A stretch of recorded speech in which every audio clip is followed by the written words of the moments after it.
Oi, meu nome é Padre Mike Schmitz e você está ouvindo o podcast A Bíblia em um Ano, onde encontramos a voz de Deus e vivemos a vida através das Escrituras. O podcast original, The Bible in a Year, foi produzido pela Ascension e essa é a versão brasileira, traduzida pelo Heitor e dublada pelo Leandro. Usando a linha do tempo da Bíblia Grande Aventura, nós vamos ler de Gênesis até Apocalipse, descobrindo como se desenrola a história da salvação e como nos encaixamos nessa história hoje.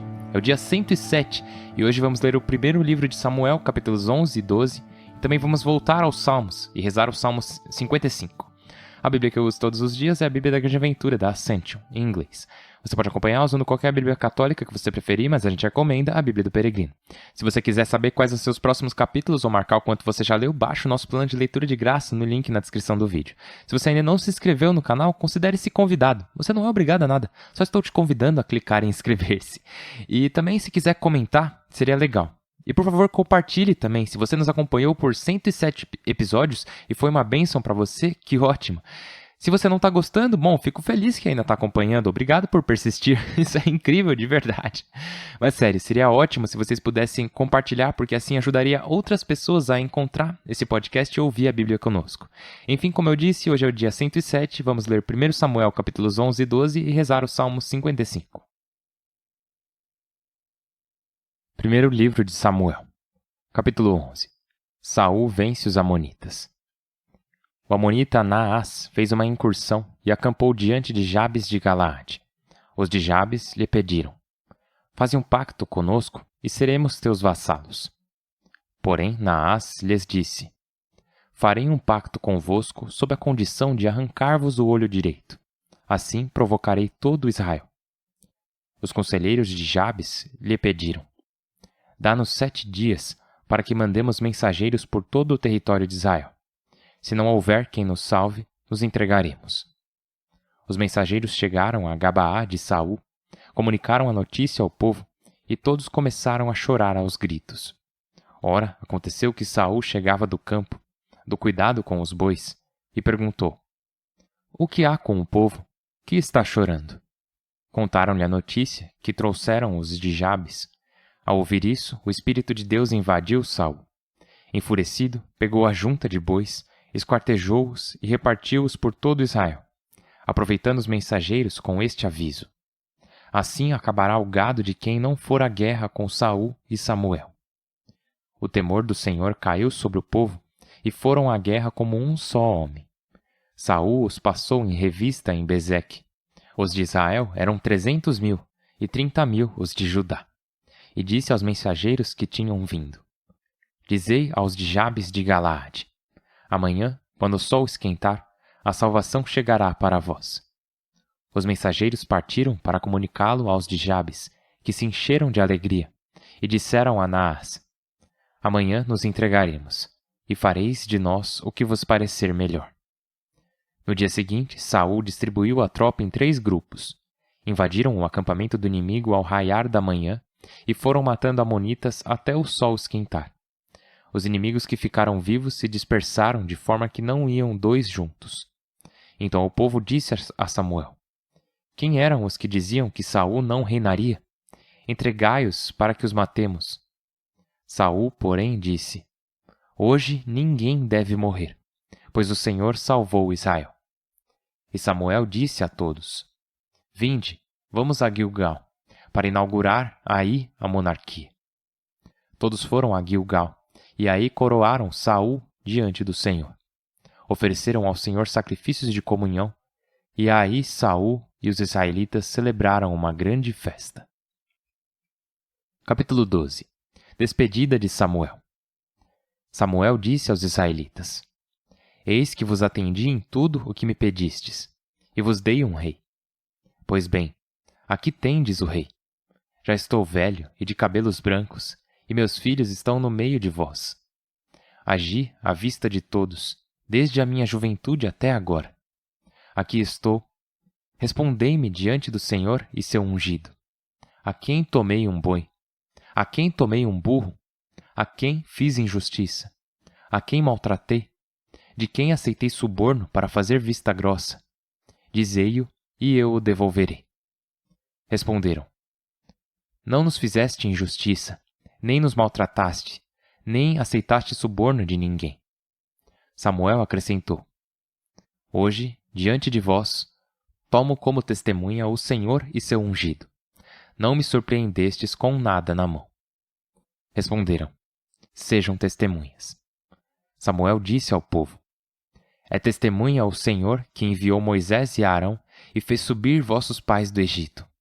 Ficai de pé, pois vou querelar convosco na Assembleia do Senhor, repassando todos os benefícios que o Senhor fez a vós e a vossos pais. Quando Jacó foi com seus filhos ao Egito, e os egípcios os oprimiram, vossos pais gritaram ao Senhor, e o Senhor enviou Moisés e Arão, para que tirassem vossos pais do Egito, e os estabelecessem nesse lugar. Mas esqueceram o Senhor seu Deus, e ele os vendeu a Sísara, general do exército de Jabim, rei de Azor, aos filisteus e ao rei de Moabe, e tiveram de lutar contra eles. Então clamaram ao Senhor: Pecamos, pois abandonamos o Senhor para servir a Baal e Astarte. Livra-nos do poder de nossos inimigos e te serviremos. O Senhor enviou Jerobaal, Baraque, Jefté e Sansão, e vos livrou do poder dos vossos vizinhos, e pudestes viver tranquilos. Mas quando vistes que Naás, rei amonita, vos atacava, pedistes que eu vos nomeasse um rei, apesar de o Senhor ser o vosso rei. Pois bem, aí tendes o rei que pedistes e elegestes. Vedes que o Senhor vos deu um rei. Se respeitardes o Senhor e o servirdes, se lhe obedecerdes e não vos revoltardes contra seus mandatos, vós e o rei que reinar sobre vós, vivereis sendo fiéis ao Senhor vosso Deus. Mas, se não obedecerdes ao Senhor e vos revoltardes contra seus mandatos, o Senhor fará pesar sua mão sobre vós e sobre o vosso rei, até vos destruir. Agora, preparai-vos para assistir ao prodígio que o Senhor realizará diante de vossos olhos. Estamos na ceifa do trigo, não é verdade? Pois vou invocar o Senhor para que envie uma trovoada e uma chuvarada. Assim reconhecereis a grave maldade que cometestes diante do Senhor, pedindo para vós um rei. Samuel invocou o Senhor, e o Senhor enviou nesse dia uma trovoada e uma chuvarada. Todo o povo, cheio de medo, diante do Senhor e diante de Samuel, disse a Samuel: Reza ao Senhor teu Deus, para que teus servos não morram, porque a todos os nossos pecados acrescentamos a maldade de pedir um rei. Samuel respondeu-lhes: Não temais, já que cometestes essa maldade, pelo menos de agora em diante, não vos aparteis do Senhor. Servi ao Senhor de todo o coração. Não sigais os ídolos, que não auxiliam nem libertam, porque são puro vazio. Pela honra do seu nome ilustre, o Senhor não rejeitará o seu povo, pois o Senhor se dignou fazer de vós o seu povo. De minha parte, livre-me Deus de pecar contra o Senhor, deixando de rezar por vós.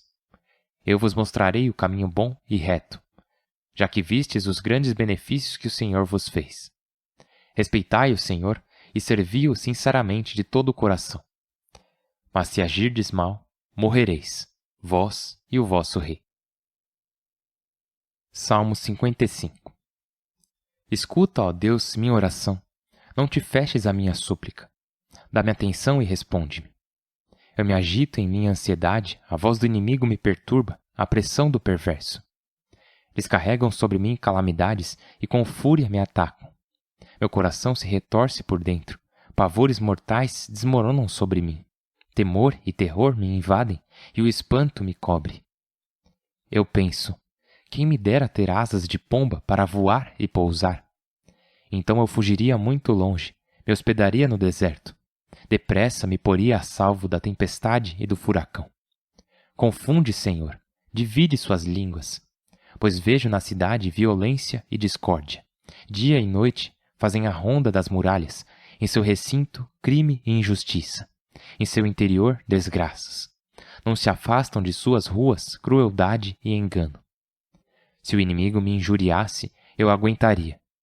Se meu adversário se levantasse contra mim, eu me esconderia dele. Mas és tu, meu companheiro, meu amigo e confidente, a quem doce intimidade me unia. Por entre o bulício passeávamos na casa de Deus. Que a morte os surpreenda, desçam vivos ao abismo, pois maldades habitam entre eles. Eu invoco a Deus e o Senhor me salva.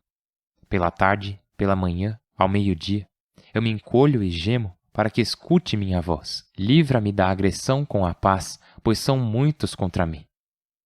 Deus me ouça, e os humilhe aquele que reina desde sempre. Pois não querem emendar-se, nem respeitam a Deus. Levantam a mão contra seu aliado, violando os pactos. Sua boca é mais lisa que manteiga, e no entanto buscam briga. Suas palavras mais suaves que azeite, e no entanto são punhais. Entrega a Deus os teus afãs, pois Ele te sustentará. Nunca permitirá que o justo caia. Tu, ó Deus, os farás descer na cova profunda. Sanguinários e traidores não viverão nem a metade de seus anos. Mas eu confio em Ti. Pai Santíssimo, confiamos em Ti e Te agradecemos. Senhor Deus, mesmo em meio não apenas de inimigos, mas de amigos que nos decepcionaram, amigos que nos traíram, mesmo onde o amor já se esgotou, mesmo em meio a pessoas que nos fizeram promessas e não as cumpriram, pessoas que não cumpriram com acordos, pessoas que quebraram nossa confiança, sabemos que Tu és fiel e nos amas, lutas por nós e nunca quebras Tuas promessas, nunca quebras uma aliança. E assim Te agradecemos, porque nos amas, nos escolhes e nos sustentas. E assim Te agradecemos e Te amamos de volta. Ajudai-nos a receber Teu amor mais e mais nesse dia e em todos os dias. Por Cristo nosso Senhor. Amém. Em nome do Pai, e do Filho, e do Espírito Santo. Amém. Tá bom. Uau! Então, temos aqui os capítulos 11 e 12 do primeiro livro de Samuel. E o que temos no capítulo 11? Vemos Saul como um grande líder. Podemos ver ele como um grande líder de verdade, né? E uma das coisas... Tá, vamos dar um contexto aqui. Temos Naás, o Amonita, né? Lembra os Amonitas? Filisteus são alguns dos principais inimigos de Israel nessa parte. E os homens de Jabes de Galaade, basicamente outros judeus, eles estão com medo, aterrorizados com o Naás, o Amonita. Então eles dizem, seremos seus vassalos. E Naás diz, bom, se vocês me servirem, deixe-me arrancar os olhos direitos de vocês para provocar o povo de Israel. Porque basicamente, se um guerreiro perdesse o olho direito, ele ficaria praticamente comprometido em uma batalha. Porque pensa, você tem uma espada e um escudo em cada mão, né? Escudo na esquerda, espada na direita. E o escudo praticamente tapa toda a visão do lado esquerdo. Daí se você perdesse o olho direito, bom, você estaria praticamente cego a luta inteira. Então essa é meio que a forma de Naás dizer, eu vou te deixar incapacitado de lutar, para você nunca se levantar contra mim. Tipo, se você quiser pertencer a mim, vamos tornar isso permanente. É nessa ideia, sabe? E aí o que Saul faz? Ele diz, seguinte, vamos pra guerra, vamos lutar. Vamos pra cima de Naás, o Amonita. E todas as pessoas que pertencem a Israel, vocês também vão lutar. Ele os une, através desse desafio que Naás havia proposto aos homens de Jabes de Galaade. E dá certo, né?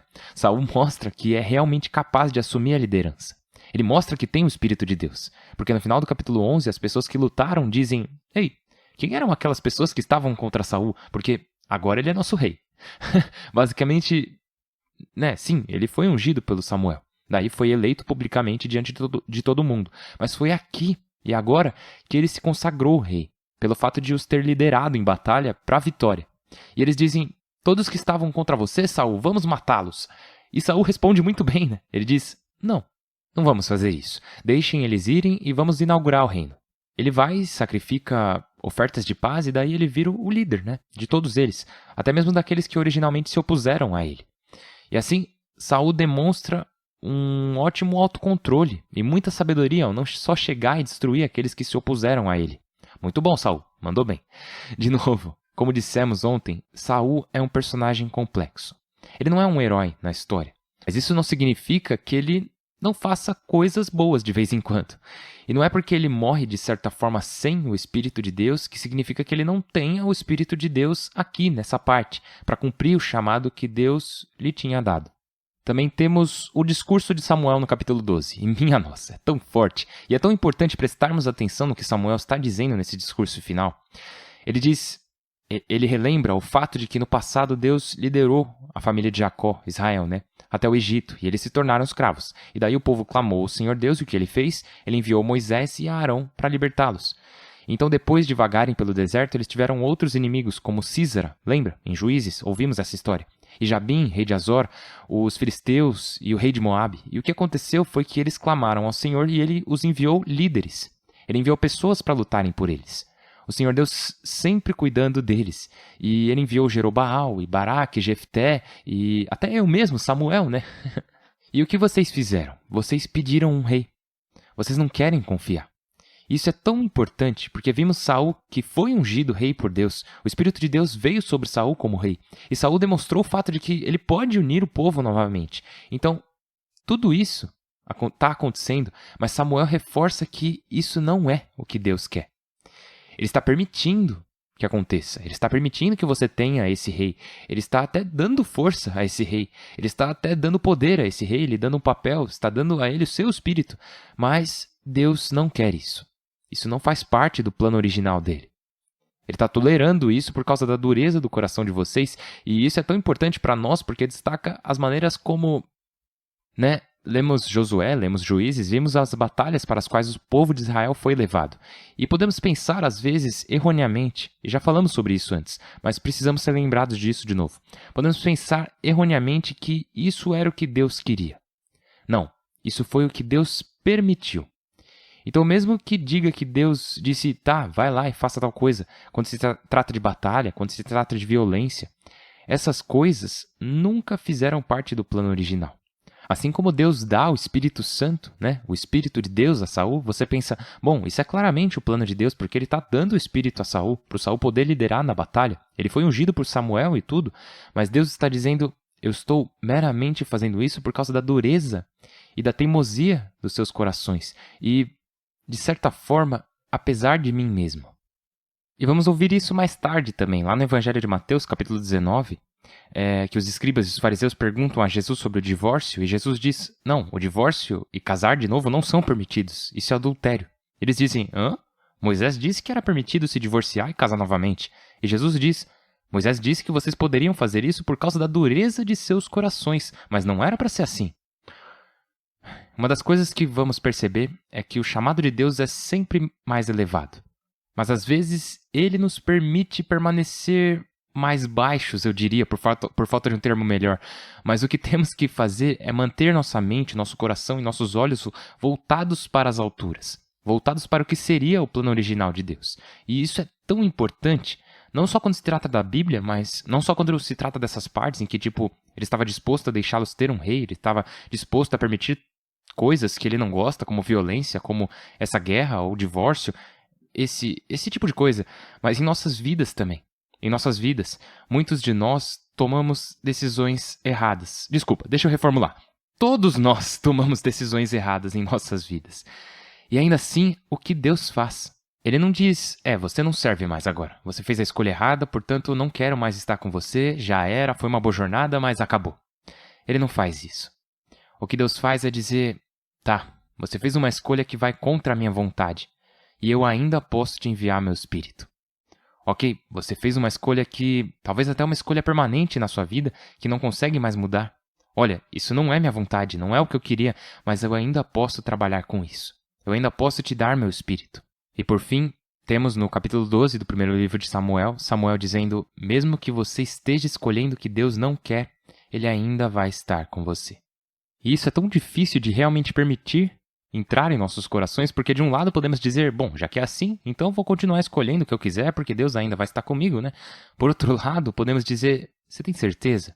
Não sei se é assim mesmo, eu ainda me sinto indigno da unção do Senhor. Eu não sou merecedor do Espírito do Senhor, não mereço que o Senhor esteja presente em mim. E, no entanto, temos aqui no capítulo 12 do primeiro livro de Samuel, a verdade revelada a nós de que essas pessoas estão diretamente indo contra o que Deus quer e ainda assim Ele vai cooperar com elas em sua dureza de coração, por causa da grandeza de seu próprio coração, por causa da paciência em seu próprio coração, da misericórdia que é ilimitada em seu próprio coração. Agora, é claro, o que ele diz? Ele diz que o reino será abençoado desde que você e seu rei ambos sejam fiéis a mim. Senão, ele acabará em catástrofe. Acabará em catástrofe. Então sim, eu posso te dar essa coisa que você pediu. Eu não quero, mas eu vou fazer isso e estarei com você. Mas saiba, você não está desqualificado, mas por favor, saiba que a partir de agora você é chamado a ser fiel. E é disso que se trata uma conversão. Reconhecemos nossa fragilidade, reconhecemos que precisamos da graça de Deus, que precisamos de sua ajuda. Ele diz, aqui, toma, você tem minha misericórdia, você tem meu perdão. Assim como ele disse à mulher pega em adultério no capítulo 4 do Evangelho de João. Acabamos de passar por essa parte uns dias atrás. Ele diz, tudo bem, mas agora vá e não peques mais. Sim, você está perdoado, mas não peque mais. Sim, isso não é o que eu queria, mas eu estou com você. Agora siga em frente. Você não está desqualificado. Estou com você. Posso te curar, posso te restaurar. Agora vamos seguir em frente juntos. E acho que essa é uma das mensagens aqui no discurso de despedida de Samuel. Mesmo que vamos ver Samuel ainda nos próximos dias, esse foi seu último grande discurso aqui em 1 Samuel capítulo 12. Agradeço muito por vocês estarem comigo, ficarem comigo nessa jornada. Que bênção poder viajar pelas escrituras juntos. Todos nós temos vidas imperfeitas, mas nenhum de nós está desqualificado. Todos nós escolhemos coisas que Deus não queria para nós e ainda assim Ele está presente para você. Se você está ouvindo isso, Ele ainda está presente para você. E eu sei que falamos de violência, de divórcio, assuntos que estão presentes na vida de muitas pessoas agora, mas saiba que você não está desqualificado. O Senhor continua a estar presente para você. O Senhor continua a te chamar, a me chamar também, a seguir em frente. É por isso que precisamos rezar uns pelos outros, porque ouvimos as palavras de Jesus. Está perdoado. Agora vá e não peques mais. E às vezes até isso nos assusta e pode ser intimidador, mas esse é o nosso chamado. Então precisamos da graça de Deus. É por isso que precisamos rezar uns pelos outros. Por favor, reze por mim. Estou rezando por vocês. Meu nome é Padre Mike. Mal posso esperar para ver vocês amanhã. Deus abençoe.